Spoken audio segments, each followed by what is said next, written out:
झालेले असतात, अनेक काही प्राणी असतात, काही साप पण असतात, खारी असतात. आणि एक दिवस असं येतो की हल्ली जे काय चालले ना, अचानक जंगलाच्या इकडे विकास, खाण, तसं खाणीचं कॉन्ट्रॅक्ट निघतं आणि तो कॉन्ट्रॅक्टर येतो आणि कुऱ्हाडीनी त्याच्या मुळावरती घाव घालायला लागतो. कारण ते झाड मध्ये येते, ते झाड जोपर्यंत आहे तोपर्यंत त्याची खाण नाही होऊ शकत. आणि तो मुळावरती घाव घालायला लागल्यानंतर संपूर्ण त्या झाडावरचे पशुपक्षी थरारून उठतात. अरे बापरे, आता काय होणार आणि आपलं काय होणार यापेक्षा या झाडाला किती वेदना होत असतील. मग त्यातले काही पक्षी त्या झाडाशी संवाद करतात की अरे दादा, तुला खूप वाईट वाटत असेल ना, यातना होत असतील ना रे. ते झाड म्हणते यातना होत आहेत, ते घाव बसत आहेत, त्याच्या यातन्या वेगळ्या आहेत. पण हा जो कॉन्ट्रॅक्टर, हा जो व्यापारी आलेला आहे, व्यापारी, तो ज्या कुऱ्हाडीने माझ्या मुळावरती घाव घालतो त्या कुऱ्हाडीचा दांडा सुद्धा माझ्या लाकडापासून बनवला गेलाय, त्याचं जास्त दुःख होते. ते कुऱ्हाडीचा दांडा, गोतास काळ, हे असे सगळे कुऱ्हाडीचे दांडे, आपलेच दांडे आपल्या मुळावरती घाव घालण्यासाठी हे दोन व्यापारी वापरतायत. काय आपल्याला राग येतोय? नाही येते. मुंबईची लढाई तुम्ही चांगली लढलात, म्हणजे आज सुद्धा सगळेजण हळहळतायत. सगळ्या जणांनी आजही मला आणि आपल्याला सगळ्यांना ज्या प्रतिक्रिया येत आहेत देशभरातून येत आहेत की लढाई तुम्ही फार उत्तम पद्धतीने लढलात. जो एक आभास किंवा जे चित्र निर्माण केले गेलं होतं की आता बस संपली, शिवसेना संपली, ठाकरे नाव पुसून टाकणार, त्यांना तुम्ही रोखलत. आणि हे महाराष्ट्र फक्त करू शकतो, हे फक्त महाराष्ट्र करू शकतो. आणि मग असा विचार करा की यांना ठाकरे म्हणजे ते झाड का तोडायचंय? कारण तोपर्यंत त्यांची खाण होत नाहीये. संपूर्ण महाराष्ट्र यांना जो काही एक पादाक्रांत वेगळ्या पद्धतीने करायचा आहे, गिळायचं आहे, महाराष्ट्र गिळायचं आहे. आणि आपण ही लढाई कशी दिली? यावेळेला पहिल्या प्रथम मुंबईमध्ये सुद्धा पैशाचा वापर केला गेला.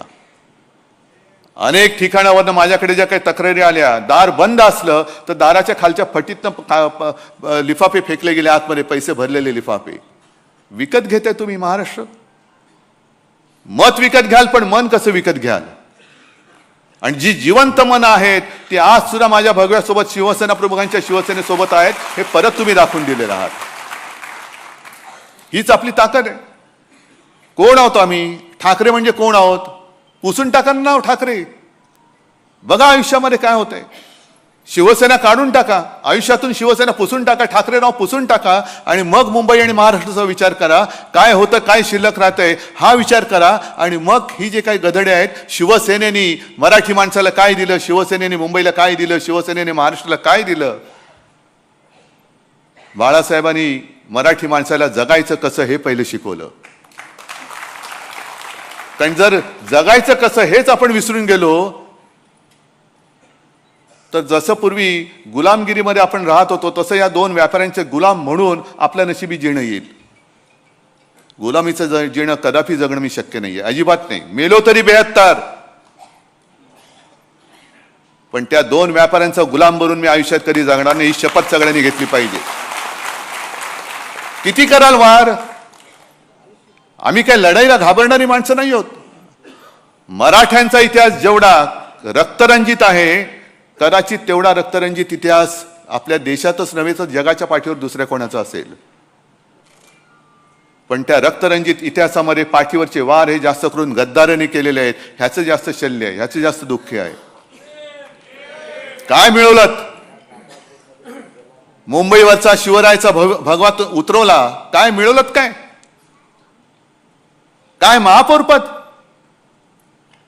अरे आपल्याकडे होतीच ना सत्ता. 25 वर्ष या मुंबईकरांनी आज सुद्धा आपल्याकडे नाही म्हटलं तरी काय मतं कमी नाही झालेली. सगळे गड आपण राखलेले आहेत. हे ह्याचं कर्तृत्व तुमचं आहे, माझं नाहीये. हे कर्तृत्व तुमचं आहे. जे मुंबईचे गड होते ते गड मुंबईचे आज सुद्धा शाबूत आहेत. पण मुंबईकरांनी आणि इतरत्र सुद्धा सगळ्यांनी विचार करायला पाहिजे की अरे आपल्याला जपणारं कोण आहे, अडीअडचणीच्या वेळेला धावून येणारं कोण आहे, आणि आपल्या आयुष्याचा व्यापार करणारं कोण आहे, आपलं आयुष्य विकत घेणारा हे आपल्याला वेळेवरती धावून येऊन जीव वाचवू शकतं. जीव वाचवणारं कोण आहे आणि आपल्या जीवाचा सौदा करणारं कोण आहे हे सगळ्यांनी एकदा विचार करण्याची गोष्ट झालेली आहे. आपण लढतो, आपण लढणार. मी मध्ये एका आता या 2-4 सभांमध्ये मी म्हटलं, कदाचित ठाण्याच्या सभेत असेल, हे जे काय गद्दारी करणारे लोक आहेत ना, किती पैसे मिळाले त्यांना? 50 कोके ना. मग मी जातो ना त्यांच्याबरोबर, किती मिळतील मला? पण मग मला यांचं नाव घेता नाही येणार, यांचं नाव नाही घेता येणार मला. मी नालायक म्हणून या पिढीमध्ये, या घराण्यामध्ये जन्माला आलोय, हा शिक्का माझ्या कपाळावरती मी कधी लागू देणार नाही. ज्या घराण्याने मुंबईसाठी माझे प्रबोधनकार, माझे आजोबा संयुक्त महाराष्ट्रामध्ये पहिल्या 5 माझे आजोबा होते, पहिल्या 5 शिलेदार, शेलार मामा म्हणायचे त्यांना. संयुक्त महाराष्ट्र समिती त्यांनी एकत्र केली होती. मुंबईसाठी ज्या मराठी माणसाने रक्त सांडलं आणि त्या आंदोलनाचं नेतृत्व करणाऱ्या प्रबोधनकारांचा नातू मुंबई माझ्या डोळ्या देखत तिचे जर का तुकडे हे हरामखोर व्यापारी तोडत असतील तर मी काही शेपूट घालून आत नाही बसणार. मुठभर असतील तरी मुठभर, पण त्या मुठभराने त्यांच्या छाताडोती मी प्रहार केल्याशिवाय राहणार नाही.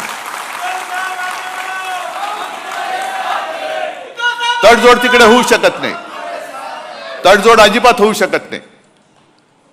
आज सुद्धा हळुवारपणाने आपल्यावरती जे एक सांस्कृतिक आक्रमण होतंय, आम्ही अस्सल मराठी बोलणारे कडवट कट्टर देशभक्त हिंदू आहोत हे वारंवार आम्ही सांगतो आहोत.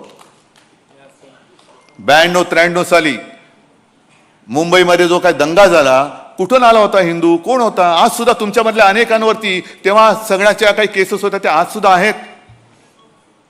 श्रीकृष्ण अहवालाचा जो काय आयोगाचा जो अहवाल आला, तो अहवाल आपण म्हणजे मनोहर जोशी मुख्यमंत्री होते, केराच्या टोपलीत टाकला होता. वाजपेयींनी सांगितलं, नाही कचरे में नहीं डालना, उसको वापस निकालो. भाजपचं काय जाते? एकही सुद्धा भाजपला मला नाही वाटत त्या अहवालाच्या मध्ये दोषी किंवा त्याच्यावरती केस झाले असेल. एक पण नाही. कपडे बचवणारे तुम्ही, गोळीला तुम्ही आणि पोळीला आम्ही, अशी भाजपची अवलाद. म्हणजे प्रत्येक वेळेला लढा म्हटला की शिवसैनिक,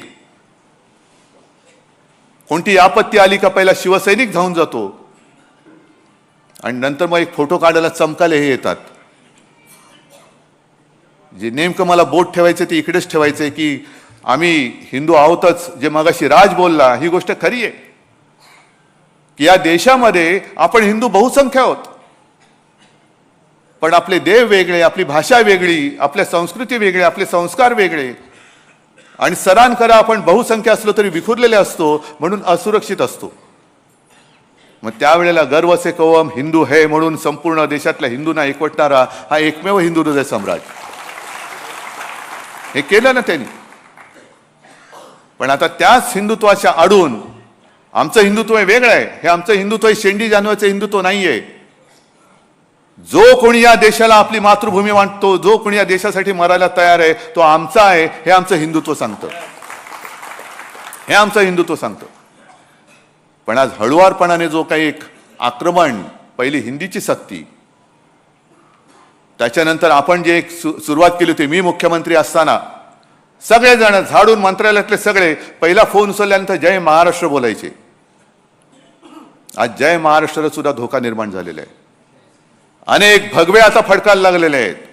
नेमका कोणता भगवा? सगळेच भगवे, वेगवेगळे भगवे फडकतायत.